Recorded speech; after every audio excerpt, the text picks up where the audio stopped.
bear with me, I know you're tired. I'm a dreamer. Since I was a little girl, I used to dream and imagine a lot of things. And thankfully, as I was growing up, dreams from flying to the moon or meeting fairies in a wonderland turned into something more substantial. We call them goals. So I was thinking, what's the difference? And I made this, wait a second. It's not working. Okay, this is a cartoon. I think it's a common concept. So you have a dream. With enough motivation, you can turn that dream into a goal. But there is one thing that kind of make a big difference between dream and goal, is that for a goal, you need to have some path with some kind of user manual, which we altogether call a plan. So that's what I usually had a problem with. In my life, since I lived in different places temporarily, I actually never had a chance to make a long-term goal, long-term plan, because I never knew where I'm going to be tomorrow. So I had to come up with a different way to get to my goals, because I couldn't stop dreaming, and I need to get to my goal somehow. And I realized from my life that the only option for me was to invest in today, to do all I'm capable of, and to do what I'm passionate about. And by doing that, believe it or not, you always get to your dreams and actually get even more and stuff that you never actually expected. I'm going to tell you about my life story so far, and hopefully it will be interesting for you. So I've lived around and in different countries, went to different schools with different education systems, and that definitely made a huge impact on me. I was born in Baku, in an Azeri family, but we moved to Russia when I was 5, to this little tiny science town called Dubna, 2 hours away from Moscow. You will see how that will shape me in the future. We moved because my dad was assigned from Academy of Science here to the nuclear research center there. Also something that will change me in the future. And, well, I was an extremely active child. I was involved in all kinds of extracurricular activities, camps, projects, school, kindergarten. And it was okay while I was small and a little kid. That's how all kids are. But as I was growing up, that didn't change. And honestly, as I was growing up, the extracurriculars were piling up, and I was getting more involved and passionate about them. And I actually was getting pretty good at all the stuff I was doing, which was very exciting for me.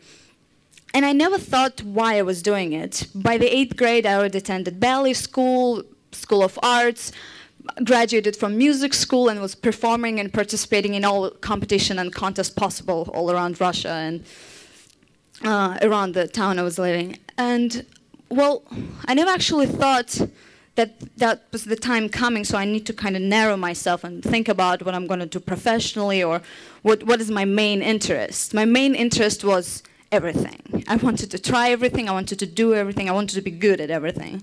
That's all I was thinking about that. Something changed, and it changed around 8th grade. I decided to switch a school. I decided to go to the school which was popular with its insane workload and schedule, was physics and math-oriented school, which was weird because I was never a science kid. I was good at math, but science wasn't just a thing I was passionate about. I switched because it sounded like a fun thing to do. It was a challenge I wanted because everything was going too smoothly and too nice. So I changed. It was a torture. Sleepless nights, Olympiads, physics, math Olympiads. Sometimes I didn't realize why I was doing it. But during that time, I actually kind of opened my eyes, and I realized, well, I grew up in a family with a physicist. My dad was a physicist, and people who were coming to our house were mainly physicists. My dad's friends were. And the town itself, Dubna, was kind of immersed in science. You could just walk around the street and see streets names after, I don't know, last century great minds of Russia and Soviet Union. And every third building was somehow related to education and physics and nuclear research. So that's when I realized that physics changed from just one of the challenging subjects for me to something I was passionate about. Well, another thing I was passionate about. And it was something that I realized I could do professionally because it was very close to my philosophy. It was all about dreams, believing in yourself, believing in your dream, and making it real. As a scientist in this case. And also it was challenging enough that I was sure that I will never get bored of it. So yeah, I was calm. By the 10th grade, I was, phew, I know what I want to do. I just needed to pick a university. I was in Russia, so my grades were great, so I was thinking Moscow State. Sounded like a good option. Physics faculty was pretty good. I was preparing for exam. Everything was going pretty smoothly. But of course, end of 10th grade, I get a call from my dad, and he asks, hey, do you want to study in English school? I knew something was coming after that. That wasn't just it. And it did, in Pakistan.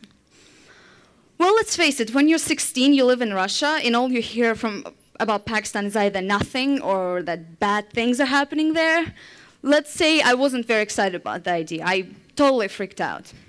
But I remember before flying off to Islamabad, I was actually excited about the idea, so I was thinking, what changed, what happened, why I changed my mind. And I realized that was another situation when I decided, well, everything was going really smoothly and nicely in my life, so why don't I just dive into something I don't know and try something new? Because I didn't have to go. But I decided to go. And I never regret it. It was a great experience. It was amazing 2 years of my life. I enjoyed it. It was a very interesting cultural experience. I graduated from British System School. I got my A-level certificate. But then again, there was it again. What do I do now? Because now it got even more complicated. I didn't know what to do. Do I stay in Pakistan? Do I go back to Azerbaijan? Do I go back to Russia? It was just, I definitely did not think this through. There wasn't a plan or anything like that. So, well, while parents were freaking out, friends are trying to help, I was thinking, well, I am a dreamer, right? Why don't I just reach for the stars and apply somewhere really cool and maybe someone will take me?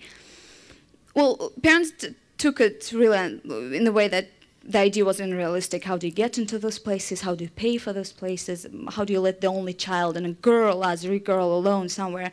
It was just a crazy idea. Well, why they were freaking out, I was already applying. And, well, it happened. Ironically, I don't know, surprisingly, I don't know why, but it happened.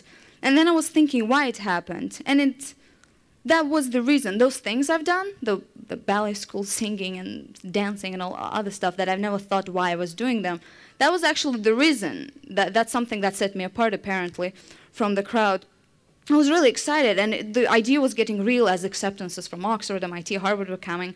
Parents gave in at that moment. They were like, fine, now it's up to you. Just make your choice.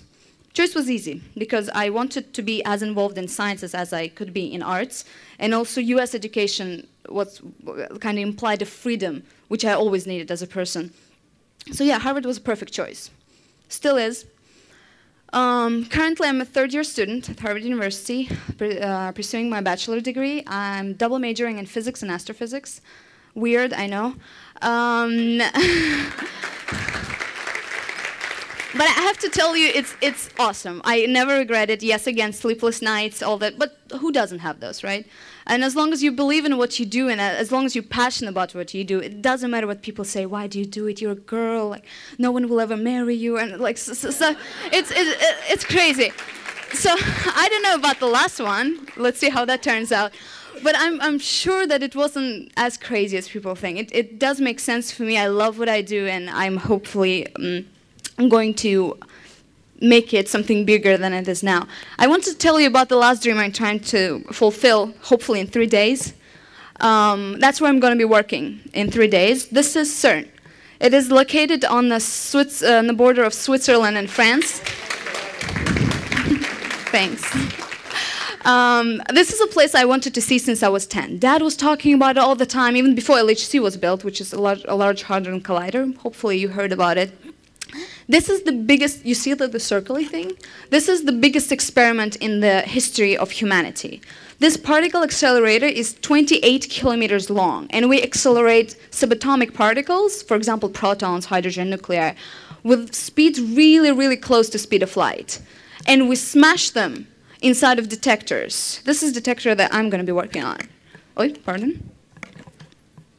That's where I'm going to be working on. That's where Atlas is situated. This is it's huge detector. You can see how huge it is, but compared to the little people next to it at the bottom. We smash, for example, protons. In Atlas, we smash protons inside of this detector, and we make conditions that we believe were present in the beginning of the universe, in actual like first billionth of a second, which was present 13.7 billion years ago. And I'm so fascinated and excited about this because I could never imagine when I was like smaller probably, that people can actually do that. And the fact that people can do that, it makes me hopeful for what we can actually do in the future. So it obviously doesn't stop there.